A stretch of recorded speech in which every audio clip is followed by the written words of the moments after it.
Many of you will have regular locums who are familiar with your store, and indeed they'll feel like part of your team. However, it is important that when you have a new locum or someone that isn't familiar with your store, that you use the induction checklist to make sure they have all the information that they need. The locum induction checklist will include things such as the staff and their responsibilities and any services that you may offer in your pharmacy. The checklist is designed to provide the locum with all the information they need for the smooth running of your store whilst they are in charge of it.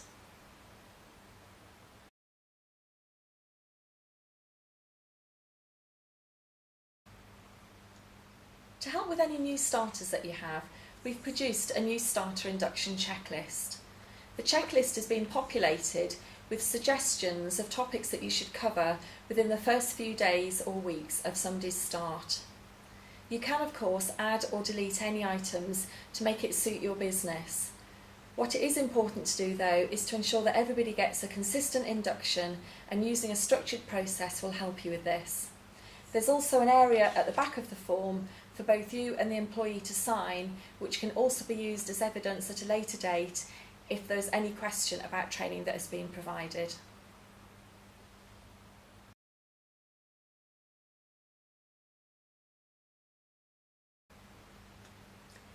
The Personal Development Plan is a tool that can be used with individual team members to identify areas that they may require or want to have further development or training in, and also areas that as a business you believe are important not only for the present but for future planning.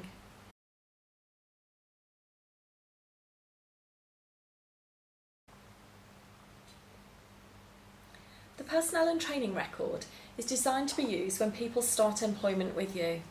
However, it is important that every employee has one of these records, so it may be necessary to collate the information retrospectively.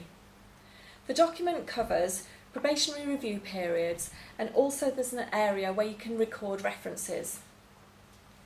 Moving on, there are two separate pages, the first one covering mandatory training and the second one generic or group training.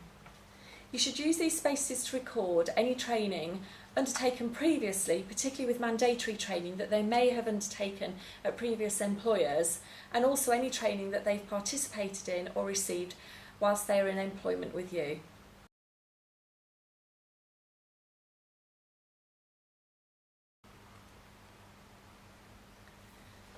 The Succession Planning Risk Assessment document is a simple yet effective document to help you mitigate risk. You simply enter everybody's name on and the risk of leaving, high, medium or low. Adjacent to that you add the impact, high, medium or low. Then consider the people that are at high risk of leaving and high impact on the business. And clearly where you have too high impact, i.e. risk of leaving or impact on the business, then you need to have some plans in place should that person leave.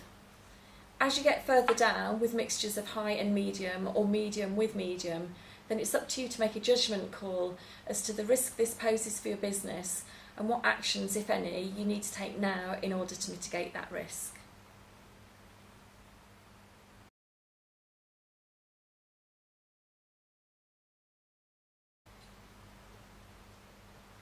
Appraisals are often dreaded, not just by the appraisor but by the appraisee as well.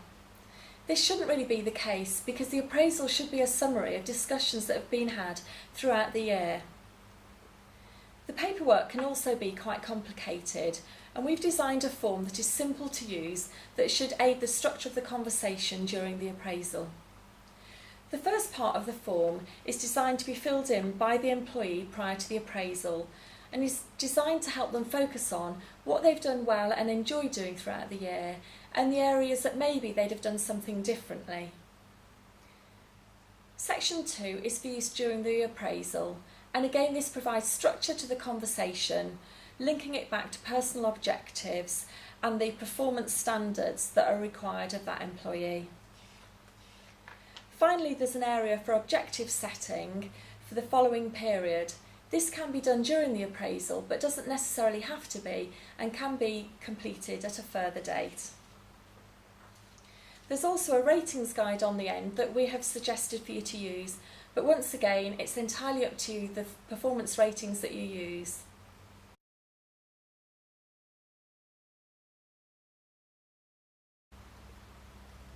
The appraisal process should really be a summary of conversations that you've had with your employee throughout the year.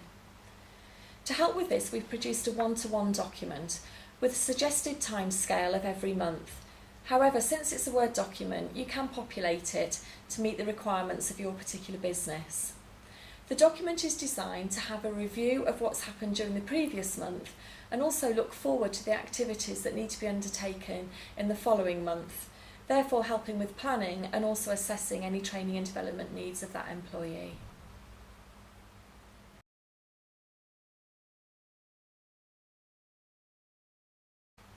The team meeting template is another simple document designed to help you record any minutes or actions from any team meetings that you might have. The team meetings don't need to be complicated or formal, they can still be informal, but a record of points discussed should be maintained. This not only is useful to refer to at a later date, but any members of staff who may not be able to attend the meeting can refer to the document to understand what has been discussed and ask any questions if necessary. The template is designed to have minutes as well as actions, so rather than a simple checklist of what needs to be done, the explanation of why or the points discussed for information can be recorded there for reference at a later date.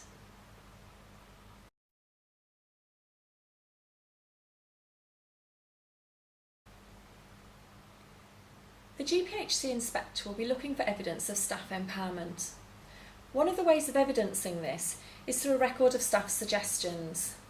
Another simple document designed for you to record any suggestions that staff make.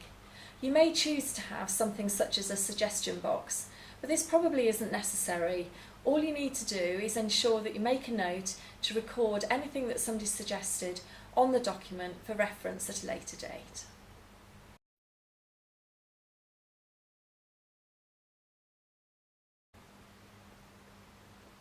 The induction process, SOP, is a really simple linear process that covers a number of points that you need to consider when planning an induction.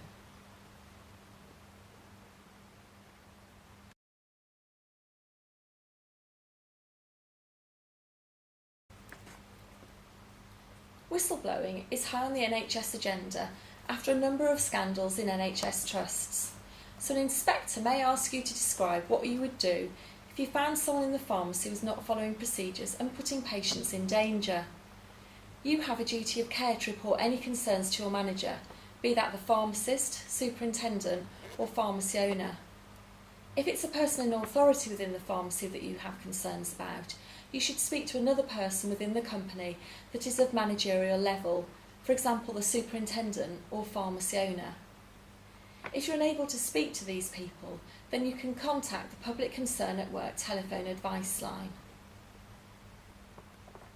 So what is whistleblowing? According to Wikipedia, a whistleblower is a person who exposes misconduct, alleged dishonest or illegal activity occurring in an organisation. The alleged misconduct may be classified in many ways. For example, a violation of a law, rule, regulation and/or a direct threat to public interest, such as fraud, health and safety violations and corruption. Whistleblowers may take their allegations internally, for example to other people within the accused organisation, or externally to regulators, law enforcement agencies, to the media or to groups concerned with the issues. Each pharmacy should have a whistleblowing policy in place, and every member of staff should be aware of the policy and what to do if they have any concerns. A template whistleblowing policy is available on Numark.net.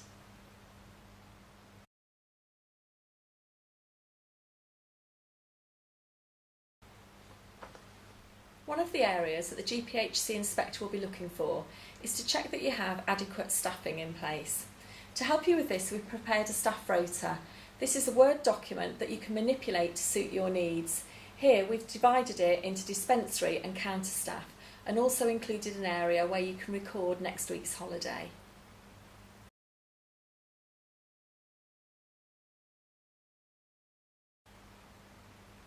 To help keep track of any holiday booked, we suggest that staff use this holiday request form. The form is designed to be used in advance where any requests for holiday are recorded on the form and countersigned by the line manager. Once the line manager has signed the form and approved the holiday, this can be entered onto a master planner.